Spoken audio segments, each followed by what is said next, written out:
তো আমরা renal system pathology আলোচনা করতেছিলাম গত ক্লাসে, একটু বাকি ছিল, ওইটা শেষ করে নিই। ঠিক আছে, কী পর্যন্ত আলোচনা করতেছিলাম? এই পোস্ট স্ট্রেপ্টোকক্কাল গ্লোমেরুলোনেফ্রাইটিসটা করতেছিলাম। এটা কী জিনিসটা বলছিলাম গত ক্লাসে, যদি স্ট্রেপ্টোকক্কাসের মাধ্যমে হচ্ছে ইনফেকশন হয়, ফেরেঞ্জাইটিস হয়, সোর থ্রোট হয়, দেখা যাবে যে ওই স্ট্রেপ্টোকক্কাস অ্যান্টিজেনের এগেনস্টে একটা অ্যান্টিবডি ফর্মেশন হবে। তখন এই যে অ্যান্টিবডি যে কমপ্লেক্সটা তৈরি হলো, সেটা গিয়ে হচ্ছে ডিপোজিশন হবে গ্লোমেরুলাসে এবং আলটিমেটলি কমপ্লিমেন্ট পাথওয়ে অ্যাক্টিভেশন হয়ে গ্লোমেরুলার ইনজুরি হবে। মূল কথা এটাই, তবে পরীক্ষায় এটা রিটেনে যেহেতু আসে আর একটু সুন্দর করে লিখতে হবে, তোমরা বই থেকে পড়ে নিও। এটা হচ্ছে মূল কথা, এটা বুঝে বই থেকে বাকিটা পড়ে নিও, ঠিক আছে? আচ্ছা, তারপরে আসো আরেকটা রোগ নিয়ে আলোচনা করি, ইউটিআই। ইউটিআই ফুল ফর্ম কি? Urinary tract infection. Urinary tract infection বা ইউটিআই, এটা হচ্ছে মেডিসিন ওয়ার্ডের অন্যতম একটা কমন রোগ, বিশেষ করে ফিমেল মেডিসিন ওয়ার্ডের খুবই কমন একটি রোগ হচ্ছে ইউটিআই। তো ইউটিআইটা কি? তো ইউটিআইটা কি? ইউটিআইটা কিছুই না, মানে ইউরিনারি ট্র্যাক্টে যদি আমার ব্যাকটেরিয়া ঢুকে যায়, ইনফেকশন করে ব্যাকটেরিয়া, তাহলে সেটাকে বলা হয় হচ্ছে ইউটিআই। তাহলে presence and multiplication of bacteria in the urinary tract is called UTI, ঠিক আছে? আচ্ছা, এখন সাধারণত কোন ব্যাকটেরিয়া দ্বারা হচ্ছে ইউটিআই হয়? একটা নাম মনে যদি রাখো তাহলে বলবা যে হচ্ছে ইকোলাই, ঠিক আছে? ইকোলাই মনে রাখো। আরও দু একটা আছে, ক্ল্যাবশিয়েলা, প্রোটিয়াস, সিডোমোনাস, তবে ইকোলাইটা হচ্ছে মনে রাখবো। এশিরিকা ইকোলাই এটা আগে বলতে হবে, কারণ এটা 90% হয়। ইকোলাই মনে রাখেন, মনে থাকলো না, আগে বললে সিডোমোনাস, তাহলে ফেল দিয়ে দেবে, ঠিক আছে? আচ্ছা, তো কী কী জীবাণুর দ্বারা হচ্ছে ইউটিআই হয় এটা মনে রাখতে হবে। ইউরিনারি ট্র্যাক্ট ইনফেকশন, ইউরিনারি ট্র্যাক্টটাকে যদি আমরা দুই ভাগে ভাগ করি তাহলে কি হয়? একটা হচ্ছে upper urinary tract, lower urinary tract. হ্যাঁ, আপার ইউরিনারি ট্র্যাক্ট আর lower urinary. Upper urinary tract কোনটা? ওই যে অ্যানাটমি মনে করো, কিডনি এবং কিডনি থেকে কী আসে? ইউরেটার আসে, ইউরেটার চলে আসে, তাই না? কিডনি আর ইউরেটার এই দুটাকে বলা হয় আপার ইউরিনারি ট্র্যাক্ট। আর নিচের দিকে যেটা থাকে bladder, urinary bladder and urethra, এটা নিয়ে হচ্ছে লোয়ার ইউরিনারি ট্র্যাক্ট, ঠিক আছে? তো আপার ইউরিনারি ট্র্যাক্টে যদি ইনফেকশন হয় সেটাকে আমরা বলি পাইলোনেফ্রাইটিস। আর যদি লোয়ার ইউরিনারি ট্র্যাক্টে ইনফেকশন হয় তাহলে সাধারণত কোথায় হয়? ব্লাডারে ইনফেকশন হতে পারে। ঠিক আছে, ব্লাডারে ইনফেকশন হলে সেটাকে আমরা বলি সিস্টাইটিস, ঠিক আছে? ইউরেথ্রাতে ইনফেকশন হতে পারে। আচ্ছা, ছেলেদের ক্ষেত্রে প্রোস্টেটেও ইনফেকশন হতে পারে, ঠিক আছে? প্রোস্টাটাইটিস হতে পারে ইনফ্লামেশন হইলে। হ্যাঁ, আচ্ছা, ঠিক আছে। এখন ইউটিআই বা ইউরিনারি ট্র্যাক্ট ইনফেকশনের ক্লিনিক্যাল ফিচার কি? ক্লিনিক্যাল ফিচার হচ্ছে যে রোগী হচ্ছে বলবে যে তার ঘন ঘন প্রস্রাবে ধরতেছে, হ্যাঁ, বারবার প্রস্রাবে যাওয়া লাগতেছে, ইনক্রিজড ফ্রিকুয়েন্সি অফ মিক্সচুরেশন যেটাকে আমরা বলি, তারপরে বলবে প্রস্রাবে জ্বালাপোড়া করে, dysuria, sorry, increase burning sensation during micturition, হ্যাঁ, তারপরে বলবে যে প্রস্রাব করতে হয়তো ব্যথা লাগতে পারে, ব্যথা করে, ডিসইউরিয়া, অনেক সময় প্রস্রাবের সাথে রক্ত যেতে পারে, হেমাচুরিয়া, ঠিক আছে? এগুলো থাকে। তারপরে রোগী বলে যে লোয়ার অ্যাবডোমিনাল পেইন বলতে পারে, অর্থাৎ রোগীর তল পেটে ব্যথা থাকে, ঠিক আছে? তো রোগীর ফিভার, যেহেতু ইনফেকশন, ফিভার থাকবে, জ্বর থাকে, হ্যাঁ, আর বিশেষ করে জ্বর থাকে হচ্ছে যে পাইলোনেফ্রাইটিস অর্থাৎ আপার ইউরিনারি ট্র্যাক্ট ইনফেকশনে ফিভারটা থাকে, এবং এই ফিভারটা থাকে হচ্ছে fever with chills and rigor, অর্থাৎ কাঁপুনি দিয়ে জ্বর আসে, fever with chills and rigor. আর এগুলো হচ্ছে মেডিসিনের ডিটেল বলবো, এখন টুকটাক দুইটা ক্লিনিক্যাল ফিচার হচ্ছে মনে রাখো, ঠিক আছে? এইটুকুই। পরীক্ষায় একটা প্রশ্ন জিজ্ঞেস করে যে ইউটিআই হচ্ছে কাদের বেশি হয়, মেয়েদের, মহিলাদের বেশি হয় নাকি ছেলেদের, পুরুষের বেশি হয়? তো ইউটিআই হচ্ছে ফিমেলের বেশি কমন। কেন কমন? ইউটিআই যে ফিমেলের হচ্ছে শর্ট ইউরেথ্রা থাকে, lack of prostatic fluid, hormonal influence, trauma, বিশেষ করে যে শর্ট ইউরেথ্রা এটা বলতে হবে, ঠিক আছে? এর কারণে হচ্ছে ফিমেলে ইউটিআইটা বেশি হয়, মেলে সাধারণত কম হয় ইউটিআই, ঠিক আছে?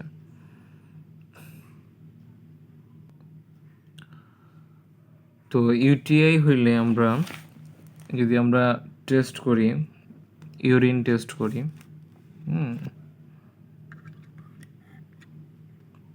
টেস্ট যদি করি ইউরিন টেস্ট, ইউটিআই এর জন্য যে টেস্টটা করবো investigation, urine RME, urine routine microscopic examination, ঠিক আছে?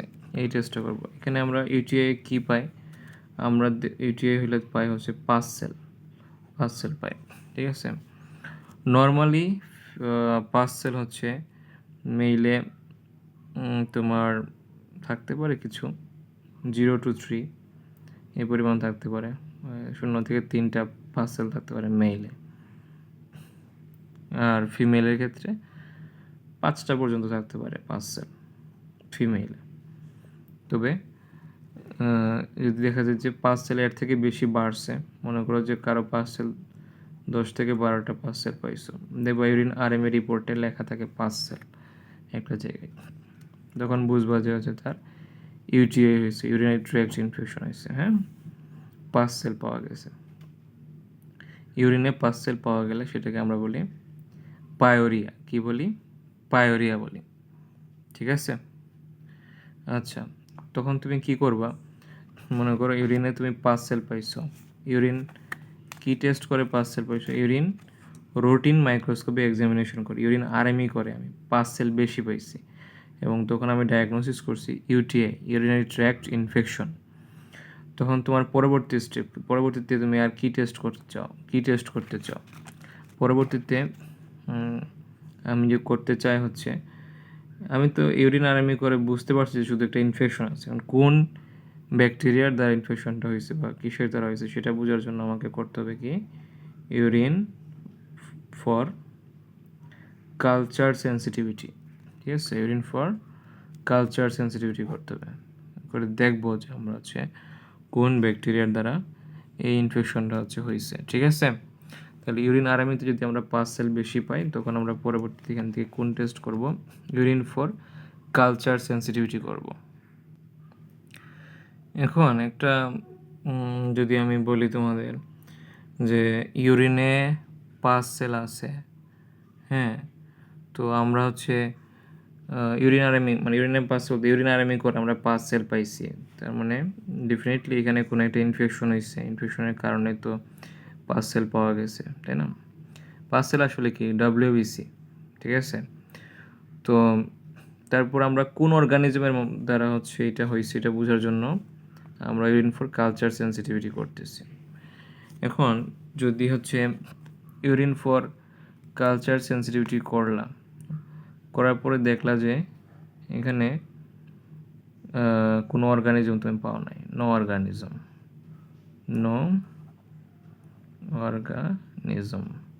পাচ্ছ না, অথচ তুমি এখানে পাঁচ সেল পাইছো, পাঁচ সেল বেশি ছিল, কিন্তু এখানে তোমার কোনো ইউরিন ফর কালচার সেন্সিটিভিটি করে কোনো তুমি অর্গানিজম পাচ্ছ না। অর্থাৎ তার মানে কি পাঁচ cells present but no organism in urine, এটাকে আমরা বলি হচ্ছে, এই অবস্থাটাকে আমরা বলি স্টেরাইল পায়োরিয়া। ইউরিনে পাঁচ সেল থাকলে কি বলি আমরা? পায়োরিয়া। আর যদি ইউরিনে পাঁচ সেল থাকে কিন্তু ইউরিনে কোনো অর্গানিজম পাচ্ছি না আমরা, সেক্ষেত্রে আমরা এটাকে বলি স্টেরাইল পায়োরিয়া বলি। স্টেরাইল পায়োরিয়ার কিছু কজ আছে।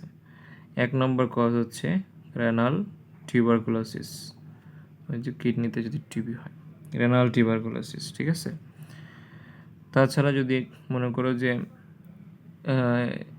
ইউটিআই এর কোনো পেশেন্ট অ্যান্টিবায়োটিক খাচ্ছে, তাইলে সেক্ষেত্রেও আমরা স্টেরাইল পায়োরিয়া পাইতে পারি, ঠিক আছে? এই দুটো মনে রাখলে হবে।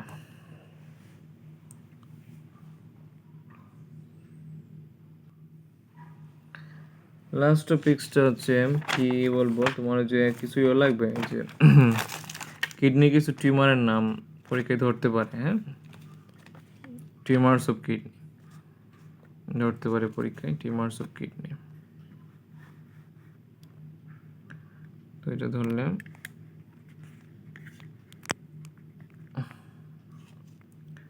কিডনির কিছু টিউমার্সের নাম হচ্ছে ধরতে পারে। তো টিউমার, কিডনি বিনাইন টিউমারগুলোর নাম পড়ে ফেলবা, কিডনির মেলিগন্যান্ট টিউমারগুলোর নাম পড়বা। আচ্ছা, মেলিগন্যান্ট টিউমারের মধ্যে কি কমন? Renal cell carcinoma. এটা কোন ধরনের হিস্টোলজিক্যাল টাইপ? এটা হচ্ছে অ্যাডেনোকার্সিনোমা, ঠিক আছে। তো এখানে রেনাল সেল কার্সিনোমা, এখানে অনেক কিছু আছে। ওই রেনাল সেল কার্সিনোমার ক্লাসিফিকেশনটা পড়বা। 4টা টাইপ আছে: clear cell carcinoma, papillary carcinoma, chromophobe renal carcinoma আছে, কালেক্টিং ডাক্ট কার্সিনোমা আছে। ওগুলো লাগবে। 4টা কার্সিনোমা, রেনাল সেল কার্সিনোমা 4টা টাইপস, কঠিন, মনে রাখা লাগবে, কিছু করার নেই। তো মরফোলজির মধ্যে একটা কথা মনে রাখবা, যে আমরা জানি সাধারণত আমরা কি জানি যে বিনাইন টিউমার যেগুলো আছে সেগুলো কি থাকে, ক্যাপসুলেটেড থাকে, ক্যাপসুলেটেড বা এটাকে বলা হয় এনক্যাপসুলেটেড, একই কথা। এনক্যাপসুলেটেড আর ক্যাপসুলেটেড হচ্ছে একই কথা। বিনাইন টিউমারগুলো ক্যাপসুলেটেড থাকে, এই কারণে এগুলো সাধারণত ছড়ায় না, স্প্রেড হয় না, ইনভেশন হয় না। আর মেলিগন্যান্ট টিউমারগুলো নন ক্যাপসুলেটেড থাকে।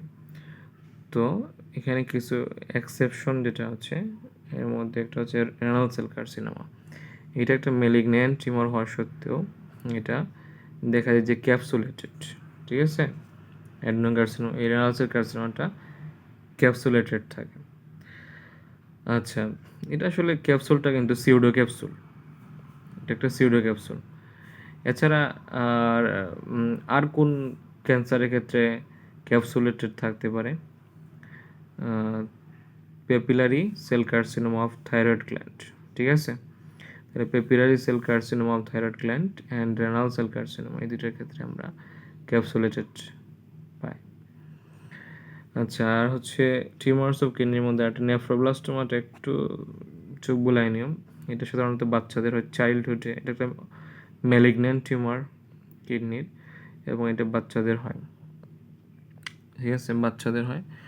তো তোমার 2 থেকে 5 বছর বয়সের মধ্যে এটা হয়। এটার প্রগনোসিস আবার খুব ভালো, গুড প্রগনোসিস। মোটামুটি এগুলো হচ্ছে কিডনির সব ডিজিজ নিয়ে আমরা আলোচনা করলাম, কিডনির ডিজিজগুলো নিয়ে। গ্লোমেরুলার কী কী ডিজিজ ছিল, নেফ্রাইটিক অ্যান্ড নেফ্রোটিক সিনড্রোম সম্পর্কে আমরা মোটামুটি পড়লাম। তারপরে নেফ্রোটিক সিনড্রোমের পার্থক্য যা যা আছে ওগুলো পড়ছি, ঠিক আছে। তারপরে হচ্ছে আমরা পড়লাম কি যে ইউটিআই পড়লাম, লোয়ার ইউরিনারি ট্র্যাক্ট ইনফেকশন, আপার ইউরিনারি ট্র্যাক্ট ইনফেকশন। তারপর লাস্টে পড়লাম টিউমার্স অফ কিডনি। এখন লাস্ট টপিক্স হচ্ছে টেস্টগুলো। আমরা কী কী টেস্ট করি, কিডনির কী কী টেস্ট করি হচ্ছে আমরা কিডনির রেনাল ফাংশন টেস্ট কী করি। এটা হচ্ছে গ্লোমেরুলার ফিল্ট্রেশন রেট দেখি, ঠিক আছে। তারপরে কি দেখি, তারপর দেখি কি সিরাম ক্রিয়েটিনিন দেখি। এটা ভুলিও না, সিরাম ক্রিয়েটিনিনটা ভুল করা যাবে না। আবার বলে দিও না যে সিরাম বিলিরুবিন, ঠিক আছে। তো কিডনি টেস্ট করি আমরা কি দিয়ে, সিরাম ক্রিয়েটিনিন দিয়ে, অনেকবার বলছি ক্লাসে। তারপর আর কি দেখি, ব্লাড ইউরিয়া দেখি। আচ্ছা, আর হচ্ছে ইউরিন রুটিন মাইক্রোস্কোপিক এক্সামিনেশন করি। আরএমই ফুল ফর্ম লাগবে, routine microscopic examination, urine for routine microscopic examination করে দেখি। এছাড়া একটা এক্সরে করে দেখতে পারি ওই কিডনির জায়গাটা। এক্সরের নাম কি, এক্সরে কেইউবি রিজন, মানে kidney ureter bladder, kidney ureter bladder, কিডনির পরে ইউরেটার, তারপরে ব্লাডার আসে না। তো কিডনি ইউরেটার ব্লাডার রিজনটা করে দেখতে পারি এক্সরে কেইউবি। এছাড়াও রেনাল বায়োপসি করতে পারি, ঠিক আছে। এগুলো হচ্ছে কিডনি কয়েকটা টেস্টের নাম বললে বা কিছু রেনাল ফাংশন টেস্টের নাম বলো, এই নামগুলো বলবো। একটু ডিটেল পড়তে হবে হচ্ছে যে ইউরিন আরএমইটা পড়তে হবে, ইউরিন রুটিন মাইক্রোস্কোপি এক্সামিনেশন। এটা সম্পর্কে একটু ডিটেল পড়তে হবে যে এখানে আমরা ইউরিন আরএমইতে কী কী দেখি, একটা ইউরিন করে কী কী দেখি, ইউরিন স্যাম্পল নিয়ে আমরা কী কী দেখি, এটা একটু এটা পরীক্ষায় ধরে, ভাইভাতে ধরে, রিটেনও অনেক সময় আসে, ঠিক আছে। তো প্রথম কথা হচ্ছে তুমি ইউরিন আরএমই মানে urine routine microscope examination.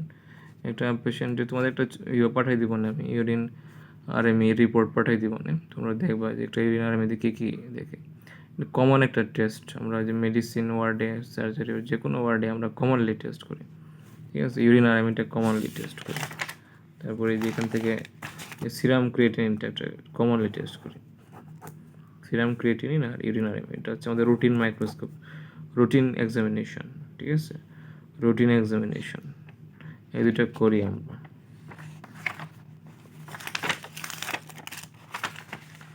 Urine আরএমইতে আমরা কি কি দেখি? প্রথম কথা হচ্ছে একটাতে আমরা কি দেখব, ফিজিক্যাল এক্সামিনেশন বলে, হ্যাঁ, মানে ফিজিক্যাল এক্সামিনেশনে তো আমরা ফিজিক্যাল এক্সামিনেশন, এখানে আমরা কি দেখি ফিজিক্যাল এক্সামিনেশনে, অর্থাৎ যখন কারো ইউরিন স্যাম্পল কালেক্ট করা হয়, দেখবো যে কোয়ান্টিটি কেমন, কী পরিমাণ ইউরিন আছে, এটা দেখবো। তারপরে দেখবো যে কালারটা কীরকম আছে, কালার নর্মালি স্ট্রো কালার থাকে ইউরিনে, কিন্তু যদি হেমাচুরিয়া হয় তাহলে তাহলে কালারটা হবে হাই কালার ইউরিন হবে, ঠিক আছে। হেমাচুরিয়া হলে রক্ত গেলে হাই কালার ইউরিন হবে। আচ্ছা, তা অথবা দেখতে পারি যে ইউরিনের কোনো পাস আছে কিনা, এটা দেখতে পারি, ঠিক আছে না। এগুলো হচ্ছে দেখলাম। তাহলে আমরা দেখলাম কি কোয়ান্টিটি দেখলাম, কালার দেখলাম, তোমরা একটু দেখে নিও লেকচার শিটে কী কী আছে, ঠিক আছে। তারপরে স্পেসিফিক গ্র্যাভিটি দেখবো, এইসব দেখার পরে আমরা এগুলো আর ফিজিক্যাল এক্সামিনেশনের মধ্যে। তারপরে কি দেখি, কেমিক্যাল এক্সামিনেশন। কেমিক্যাল এক্সামিনেশনের মধ্যে আমরা কি করি, কেমিক্যাল এক্সামিনেশনের মধ্যে আমরা দেখি হচ্ছে মূলত দেখি এখানে এই দুইটা মনে রাখবা, মূলত মনে রাখবা হচ্ছে অ্যালবুমিন, ওই যে অ্যালবুমিনটা মনে রাখবা, সব মনে রাখতে না পারলো অ্যালবুমিনটা মনে রাখবা, সুগারটা মনে রাখবা, ঠিক আছে। অ্যালবুমিন, সুগার মনে রাখবা। তো অ্যালবুমিন হচ্ছে দুইটা মনে রাখলে হবে, বাকিগুলো মনে না রাখলে হবে, অ্যালবুমিন আর সুগার। আর পিএইচটা মনে রাখতে পারো, পিএইচ। অ্যালবুমিন কাদের দেখি, অ্যালবুমিন যে পড়াইছিলাম প্রথমেই, অ্যালবুমিন, ঠিক আছে। ওই nephritic syndrome, nephrotic syndrome, proteinuria হয়, তাই না, প্রোটিন। তো অ্যালবুমিন, ইউরিনে অ্যালবুমিন টেস্ট আমরা কিভাবে করি, কি কি কোন কোন টেস্টের নাম কি, ইউরিনে যে অ্যালবুমিন দেখি, heat coagulation test, heat coagulation test, ঠিক আছে। জানো তোমরা, এটা তোমরা করছো নিজেরা, হিট কোয়াগুলেশন টেস্ট। আর সুগার দেখি, ইউরিনের সুগার দেখি কোন টেস্টের মাধ্যমে, বেনেডিক টেস্টের মাধ্যমে দেখি। এগুলো তোমরা করছো, প্রসিডিউরগুলো করছো, বেনেডিক টেস্টের মাধ্যমে দেখি। কিন্তু জিজ্ঞেস করবে, এটা না পারলে ফেল দিয়ে দিবে। অ্যালবুমিন দেখি, প্রোটিন দেখি হিট কোয়াগুলেশন টেস্ট করে, আর সুগার দেখি বেনেডিক টেস্ট করে, ঠিক আছে। তাহলে ফিজিক্যাল এক্সামিনেশন গেল, কেমিক্যাল এক্সামিনেশন গেল, বাকি থাকলো কি, বাকি থাকলো মাইক্রোস্কোপিক এক্সামিনেশন। মাইক্রোস্কোপিক এক্সামিনেশন মাইক্রোস্কোপের নিচে দেখতে হবে, ঠিক আছে। এখানে আমরা কী কী দেখি মাইক্রোস্কোপের নিচে, সাধারণত যেগুলো মেইন যেগুলো দেখি সেটা হচ্ছে যেটা বলাই লাগবে, আরবিসি দেখি রেড ব্লাড সেল আছে কিনা, ঠিক আছে। রেড ব্লাড সেল আছে কিনা দেখি। সাধারণত রেড ব্লাড সেল অ্যাবসেন্ট থাকে, তোমার রেড ব্লাড সেল তো থাকার কথা না ইউরিনে, ইউরিনে তো হচ্ছে রেড ব্লাড সেল থাকার কথা না, কিন্তু যখন হেমাচুরিয়া হবে তখন হচ্ছে আমরা কী পাবো, রেড ব্লাড সেল পাবো। তাই কখন পাবো রেড ব্লাড সেল প্রেজেন্ট থাকবে, কখন, হেমাচুরিয়া হইলে, হেমাচুরিয়া যে কোনো কারণে হেমাচুরিয়া হইলে রেড ব্লাড সেল থাকবে। ওই যে হেমাচুরিয়ার একটা কজ তোমরা প্রায় আজকে পড়াইলাম, nephritic syndrome, acute glomerular nephritis, ওই ক্ষেত্রে আমরা আরবিসি পজিটিভ পাবো, ঠিক আছে, বেশি পাবো। আর এমনি কোনো রোগ ছাড়াও আমরা আরবিসি হচ্ছে পাইতে পারি, কোন ক্ষেত্রে পাইতে পারি, মেনস্ট্রুয়েশন চলার সময় যদি আমরা টেস্ট করি দেখা যাবে যে আরবিসি আসছে, ঠিক আছে। এছাড়া কী দেখি আমরা মাইক্রোস্কোপ এক্সামিনেশনে, ওই যে পাস সেল পরে আসছিলাম, ইউটিআই, ইউরিনারি ট্র্যাক্ট ইনফেকশন বোঝার জন্য পাস সেল দেখি, পাস আছে কিনা। পাস সেল মানে অ্যাকচুয়ালি কি, ডাব্লিউবিসি, ঠিক আছে। ডাব্লিউবিসিটাকে আমরা পাস সেল বলি। এটা মেইলে নর্মালি 0 থেকে 3টা থাকতে পারে, ফিমেলে 0 থেকে 5টা থাকতে পারে, এর বেশি হইলে সেটাকে আমরা বলি ইউরিনারি ট্র্যাক্ট ইনফেকশন, ঠিক আছে। আচ্ছা, আর ইউরিনে পাস সেল থাকলে সেটাকে আমরা কি বলি, পায়োরিয়া বলি।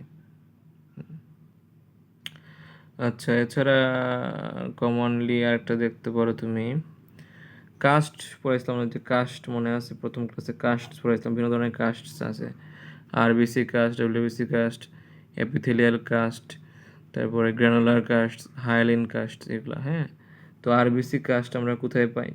ওই যে অ্যাকিউট গ্লোমেরুলোনেফ্রাইটিসে আমরা আরবিসি কাস্ট পাই। আচ্ছা, এগুলাই। এই তো শেষ, ইউরিন রুটিন মাইক্রোস্কোপিক জেনারেশন, এগুলো। তারপরে পরীক্ষায় আরেকটা জিজ্ঞেস করতে পারে, না আর তো ডিটেল লাগবে না, ঠিক আছে, এগুলোই। Thank you.